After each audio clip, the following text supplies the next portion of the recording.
Welcome back to Learn English Through Stories with Mayan. Today is a special moment because I'm officially starting a new playlist dedicated to IELTS Speaking Part 2. To help you practice and become more fluent, I'll be creating these answers in a story format that you can listen to, repeat, and use to prepare for your real exam. These longer responses will help you improve your fluency, storytelling skills, and overall confidence during the IELTS speaking test. Let's begin with today's cue card. Describe a memorable journey you had.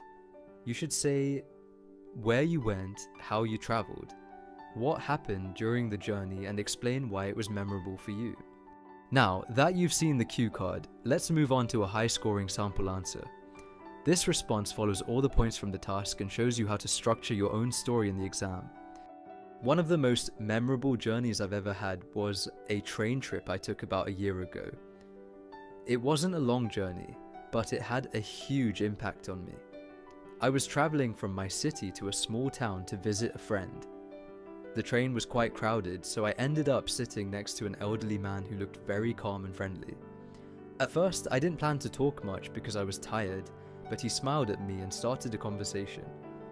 He told me he used to be a school teacher for more than 40 years.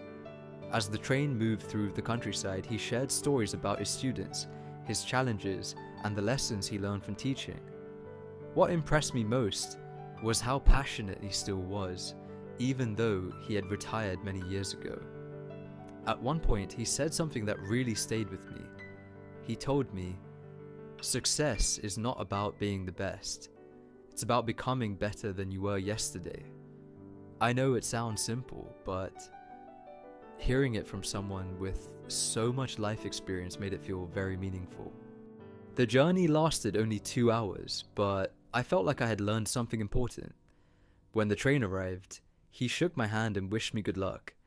I never saw him again, but that conversation changed the way I think about personal growth. Since then, whenever I feel stressed or overwhelmed, I remember his words. That short train ride became one of the most valuable experiences of my life. I hope you enjoyed the sample answer and that it helped you understand how to structure your own response for IELTS Speaking Part 2. With regular practice, you'll become more confident in describing past experiences clearly and naturally. Thank you for listening to today's IELTS Speaking Part 2 story. If you enjoyed this format, make sure to like, subscribe, and explore the IELTS Speaking Part 2 playlist, where I'll be adding more high-scoring sample stories to help you practice. See you in the next episode on Learn English Through Stories with Mayan.